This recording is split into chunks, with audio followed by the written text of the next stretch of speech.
What's up, plant junkies? Jody here for another plant video from plantjunkiecreations.com. Today I'm going to be going over the basic plant care of this beautiful alocasia known as the Hilo Beauty. I'm also going to be transplanting her from her 4-inch pot into a 6-inch pot.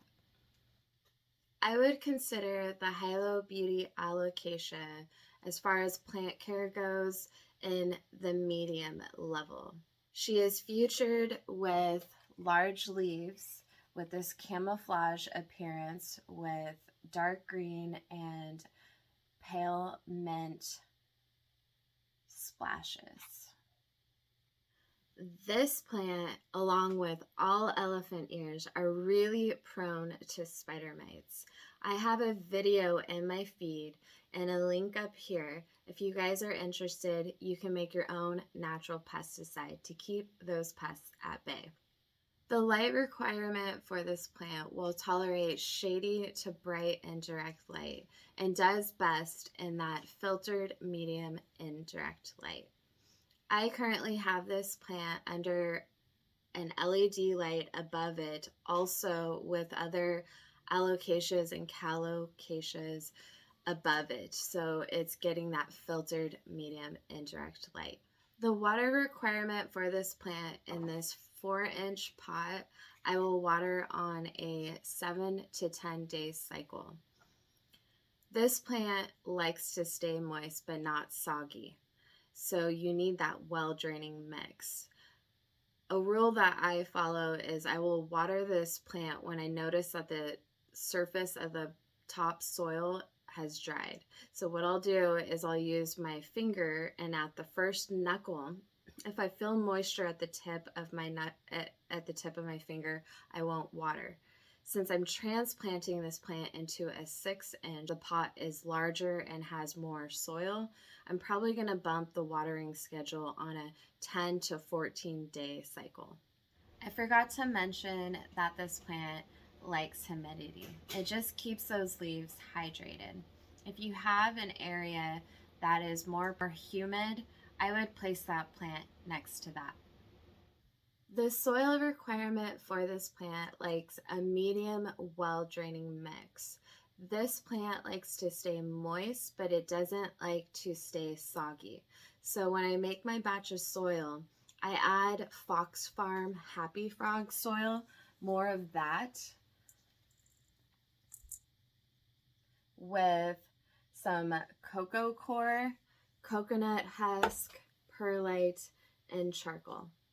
The fertilizer requirement for this plant, you typically want to fertilize 2 times a month during the growing season. So when you see new growth emerging, that is a great time to fertilize. This plant does really well and loves fertilizer. So if you can use a rich organic soil base, that will have a lot of nutrients already in there. But being an indoor plant, the plants eventually over time lose their nutrients and need us to fertilize to help keep the beautiful foliage.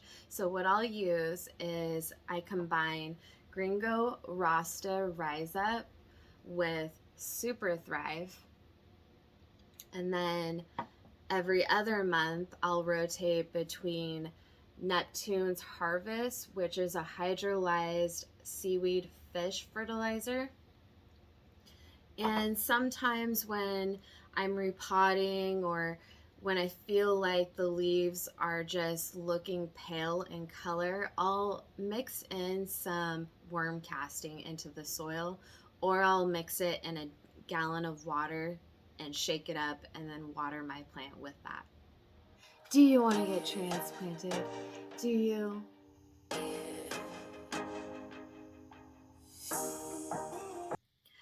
She is just about ready. When you start seeing some roots poking out of the bottom of the pot, that is a great time to transplant. So here is a 4-inch. I have a 6-inch pot. I'm going to be placing her in this inside of this beautiful terracotta pot with elephant ears in general.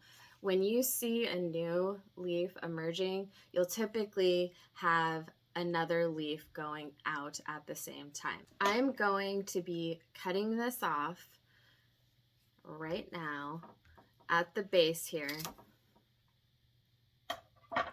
I'm not gonna rip it off the plant just yet. I'm gonna let this kind of do its thing naturally, die off. The soil that I'm using is the Fox Farm Happy Frog soil base, cocoa core, coconut husk, perlite, and charcoal. I add more perlite to my alocasias. I add about 30%.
Here she is.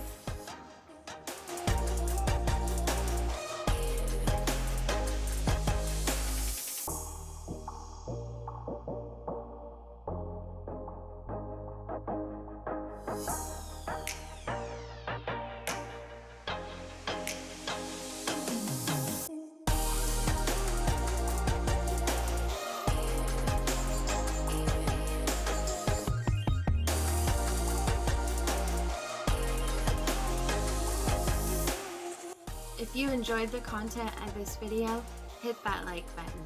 Also be sure to subscribe to my channel if you enjoy watching plant videos.